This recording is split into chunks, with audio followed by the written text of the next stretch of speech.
Concacaf Champions Cup, all 4 goals in this one scored in the second half. This one going the way of Orlando, 3-1. Andy, Gareth, KJ with you. KJ, I'll start with you. As we look at this game, as we look at the tie as a whole, what are your thoughts?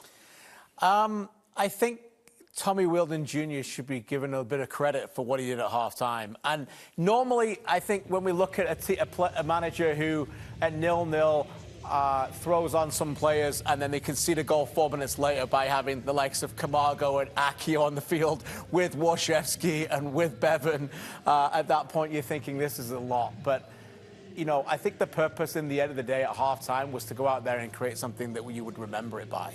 You've got to have, foundational points. And I think that Tommy Wheeldon Jr., I'd be interested to know what he thinks, but probably looked at what we looked at halftime and thought, we could probably stay at 0-0 here for 70 to 70th minute maybe, but what are we going to get out of this? You know what I mean? And I think that he threw on some attacking players, brought some flavor, gave the Cavalry fans something to be excited about. And, ultimately, maybe you could say it was a naive way to lose 6-1 on aggregate, but he got his goal and he got something out of it, so maybe he played the scenario. Wonderful moment. Congratulations to Cavalry, their first goal in continental competition. Meyer Bevan's a player, but a second half to be proud of. Really, over the course of the 2 legs, guys, they could have had a lot of goals. They missed a lot of chances. They gave up a lot of chances, but that was it, KJ. I don't think that we've ever seen in Canadian Premier League action Tommy Wheeldon Jr. play a more attacking side. He finished the game with 3 defenders and all attacking players. He threw caution to the wind. I was like, who's coming on for who? Yeah. He just had a right go at it. And guess what? They played better in the second half. Yeah, they gave up chances. It was inevitable with that quality of players like Enrique, Ladero, Muriel. Like, these are top players that you're going to give up chances. But Tommy's like, we want to go out there and force the issue a bit. And they did. There were some nervous moments for Orlando. So I love the spirit, just like I love how Forge went about their business when they played Chivas in this competition. Cavalry did it their way as well. And I think it's a little bit of a warning to teams in the Canadian Premier League. For a team year after year, even in the Canadian Premier League finals, you're like, which attacking player are they going to bring on to make a difference? He's got lots of them in this team now. This team is much more different. They continue to evolve, and they have a lot to be proud of the way that they approach these 2 games. You don't know what you don't know, and they had to be in this tournament to experience it for the very first time. And going up, for the first time, we also saw a CPL side take on an American MLS side, go and play on American soil as well. There was a lot there for Cavalry to learn. But either way, Orlando showed their pedigree. And in our Gatorade performance of the match, we have to give this one to Ramiro Enrique, who ends up getting the winner here for Orlando. Where did I get Atlanta from? I was taking Atlanta produces players like this from South America all the time. This Argentine from Banfield is a special talent. Now, they haven't got the best out of him in the first couple of seasons, but I believe he's still only, 22 years old. Pick that one out. Not many goalkeepers in the world can save that, if any. It's a marvelous strike, but he didn't get the award, by the way, as player of the game for the goal. Wheels, he was tremendous. He was. Even in the first, even throughout the game, he had like 2 really good chances. Just his finish betrayed him a little bit. But the movement, Andy, it was spectacular. Add another attacking player to this group. If they lose, and they might, Duncan McGuire come summertime, the summer transfer window, a player like him might have an even bigger role in this team. Muriel's going to be a beast, but they continue to tap into that South American pipeline. We were chatting, like, some more South American players in the Canadian Premier League. That's the next evolution, isn't it? Yeah. I agree. Let's get them in there. And obviously, they're given the dream of making it to MLS one day. But, yeah, get some more players like that quality in the Canadian Premier League one day, I think, has got to be the key as well. The other reason why I think you mentioned Atlanta is he reminds me of Ezequiel Barco. That's the kind of player that he looks like to me, and very exciting. And again, speaks to the depth that Orlando have, right? You know, Cavalry did what they could to get in it. This is a player, they're just throwing him in there. He's part of their second 11, and he plays like, I'm going to totally take credit for that. Yeah, that's exactly what I was thinking. I know we're going to focus a lot on Cavalry here, but Adam and Ollie on the call were discussing how their state rival, Inter Miami. Orlando can do something that Inter Miami can't, and that's run. and move. They're dynamic. They're quick. Inter Miami, the technical ability in that side with so many great players around Lionel Messi, it's on another level, one that's beyond Major League Soccer. But this team, the way they play is completely different. And if you have a clash of contrasting styles, I like the team in purple. Yeah, me KJ, too. Proper team. Yeah. Well, let's take a look at the other two goals that they scored. There were no goals scored in that first half, but Orlando, KJ strikes first in the 49th minute. Yeah, and you can see what happens here, right? Camargo and Musi both playing almost in central midfield, just get bossed off. Murielli could have played player of the match, by the way, as well.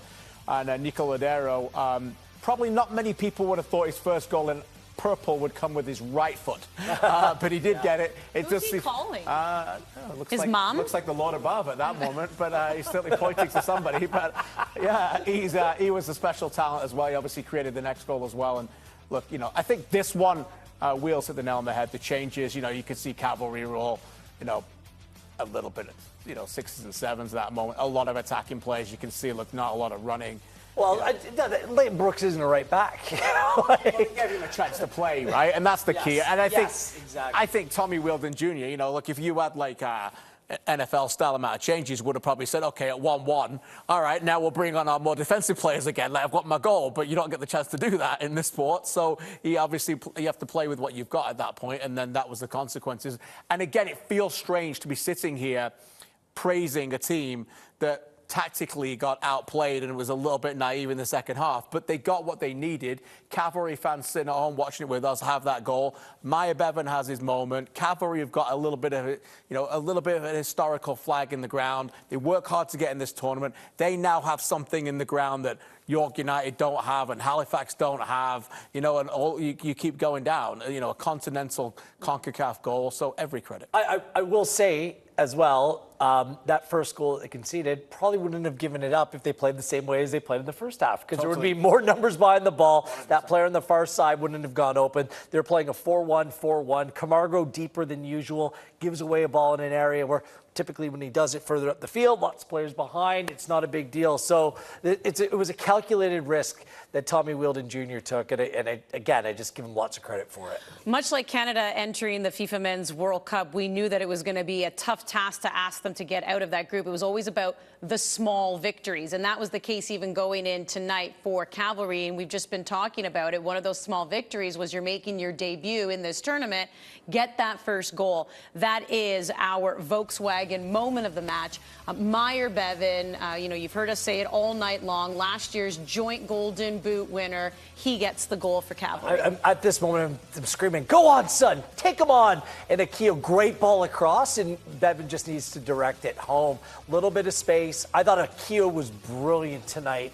He did, according to Tommy Wheeldon Jr., did the most running in Cavalry history last game, and the same amount of running here tonight. That's all that it required. The goal was coming for Cavalry. They were creating chances throughout that second half. You were just waiting for the service to match the finish, and finally it did, and Meyer Bevan gets it. Yeah, we talked in the pregame show, didn't we, about width, right? And I highlighted there were areas last week for them to take that advantage a couple of times in the first half, particularly with Akio involved. Delighted for Bevan, but delighted for Willie as well, because, he only came halfway through last season, and Cavalry went on that run where they obviously solidified themselves as being the regular season champions. But with him arriving, they were already at the top. What was lost was actually he took them to another level. But it was like, okay, well, they're already first. So he didn't necessarily get the press and the publicity he deserved. And now I think that he becomes part of the next Cavalry in 2024, where they are a lot deeper and stronger. And he is that good. He is capable of being player of the year. He's that good in the Canadian Premier League. He really is. He can, if he finds his consistency. And the other thing is, he has something that Forge, Pacific, you name it, one of the contenders, they're always going to be looking at, we got to be careful with that guy, because he's just got such a different profile in the Canadian Premier League because of his pace, because of his athleticism, left foot, right foot. He uses his left foot there. He's dynamic. He's going to be a really, really good player this year. Something else interesting happened in that second half. We saw Ali Musi playing really very much on the inside. As a 10. As a 10. If you have Warshevsky or Akio or whoever around, it just opens up so many more possibilities for this Cavalry team that we really haven't seen, which is, again, a scary thought for the rest of the CPL. All right, Meyer Bevan going down in history for Cavalry is getting their first goal in Concacaf Champions Cup. Let's hear from the goal scorer. For this tournament, what takeaways do you and the team take away from the Cup? I mean, look, it's a great competition to play in. We're proud to be here, but look, we know what we have to do now. We have to come here again and we have to put on a better performance, you know. It was a hard game today, but it was better than last week, so hopefully we can build on this for the season and then go again. So does the Champions Cup games expose improvements that you need to do? I mean, your season hasn't even started. Will this give you an advantage for your season coming up? I mean, of course, the boys came in early, you know. It's been good preparing for this. And look, we're playing against the best now in Concacaf now, so now we know what the level is and we have to get there. So hopefully next time we'll do that. Thank you. Thank you, miss. Thank you. I didn't want to hear his reaction about scoring his goal Can we either. ask him about scoring the goal? Well, here's the thing. They are now better prepared to start the CPL season. By the way, kickoff April 13th, triple header right here on One Soccer. I'm going to just squeeze in that little shameless promo. Let's talk about Cavalry's chances because this is a team, as you mentioned, just in that final third, Gareth, that's where they need to tighten things up, but they had chances. They have the players that can do it now. Again, we were all surprised by the second half changes. We were trying to figure out what it was going to look like.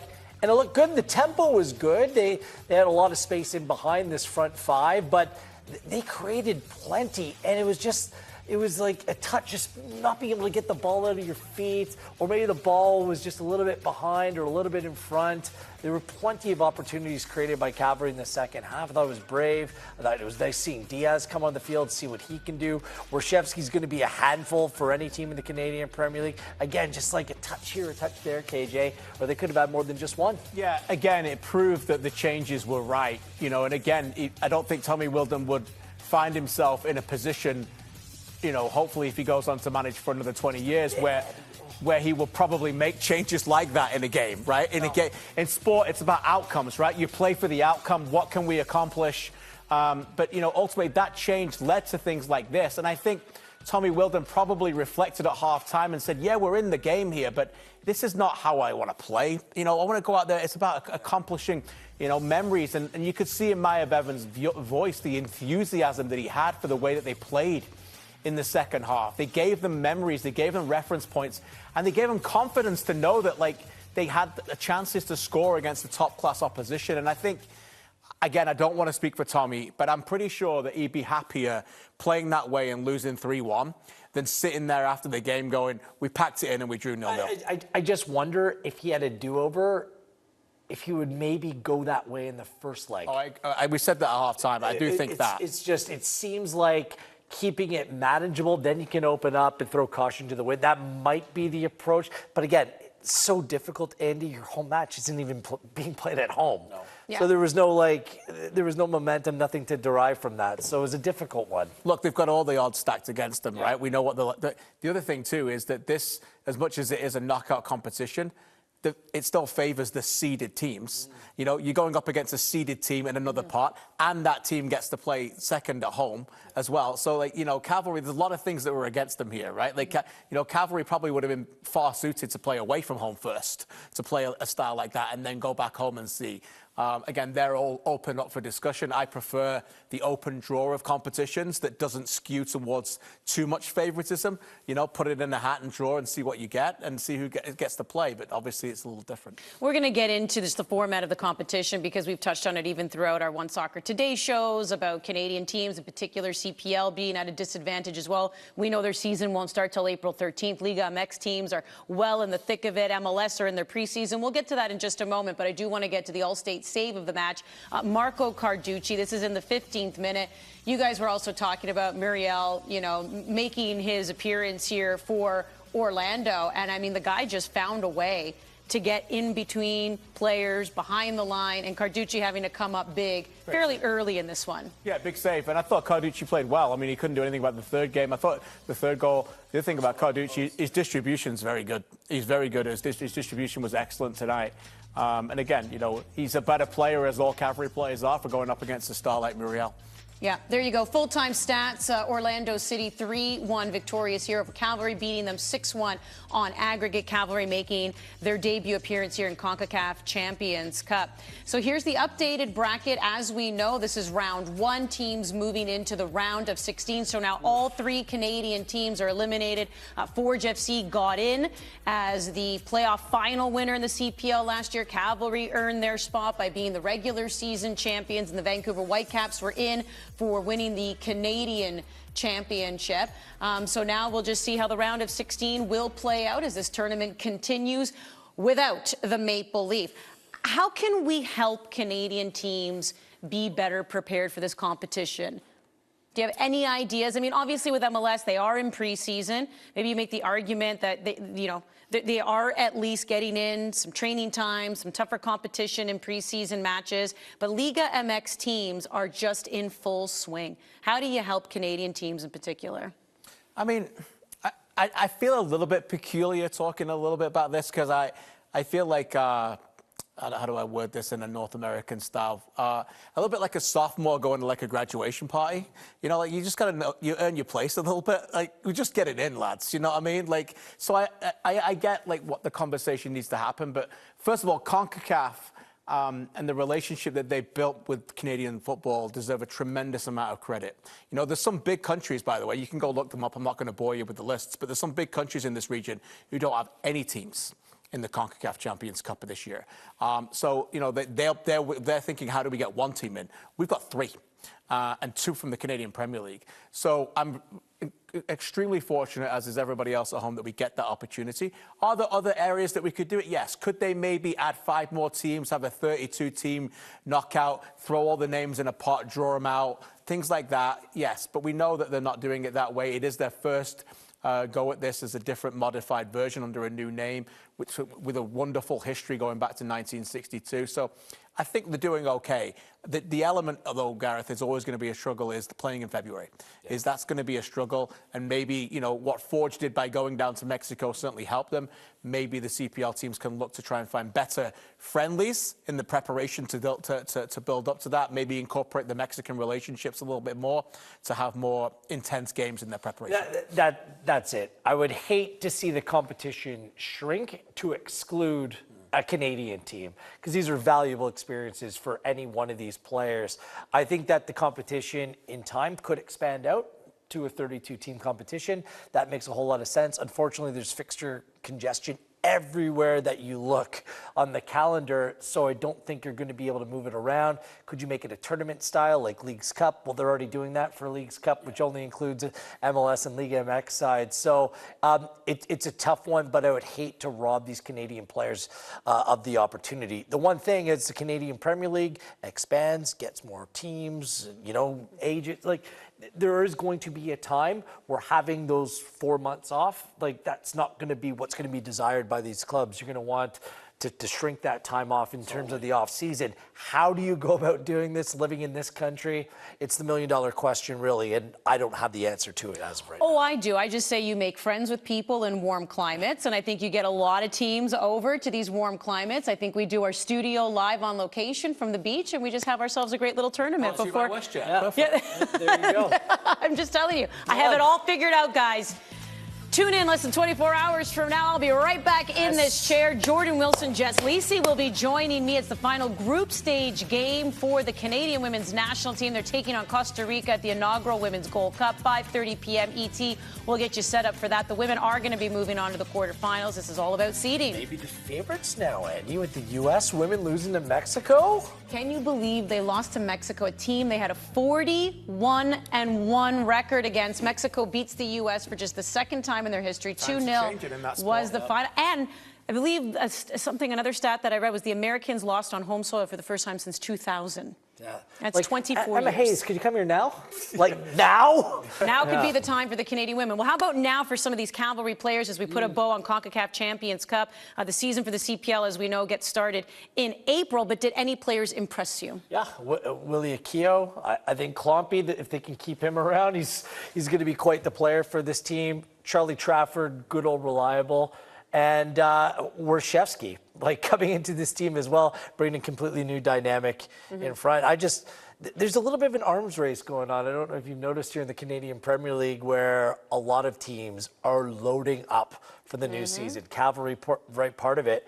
Can you compare them against Forge or Ottawa or Halifax? It's going to be great. April 13th can't come quick enough because Halifax have done amazing signings and Ottawa's got stronger. We know York got in the playoffs last year. There's a lot of, Valor coming quicker. Vancouver are younger. Pacific still there as well. And then these two teams, the fabulous Forge and Cavalry, who we've had the pleasure of covering in February. Februaries are way better when we've got football in Canada, right? Let's just say that. So it's been an absolute joy. Shout out to Cavalry for making us smile and getting that moment today, and a credit to Forge as well for, doing what they did, having, 11,000 people in Hamilton in a game in February. What a month it's been, and it's soon going to be Canada playing in March in the men, and keep cheering the women on as well. It's all about taking down Forge, though, isn't it? I mean, this is what it has to be. It's all about taking down Forge. Can Cavalry rewrite their history when it comes to being in the final, or is there going to be somebody else, like how Pacific ended up shocking everyone a couple years ago? By 13 points, it's a pretty incredibly high bar, doesn't it? It does. I think it's going to be a lot closer this year, and I don't think it's because Cavalry's worse. I think just everyone else is looking better. This is what you want to see, the parity in the league, and that is exactly what we're getting. A year, it's heading, what, year 6? Is this what we're heading into? My goodness, already the growth has been exponential. And to your point, this is the first time we've also seen 2 CPL teams in Concacaf Champions Cup. It's been a blast bringing you the Canadian stories here on One Soccer for Concacaf Champions Cup. Thanks for tuning in, everyone, and we'll see you next time.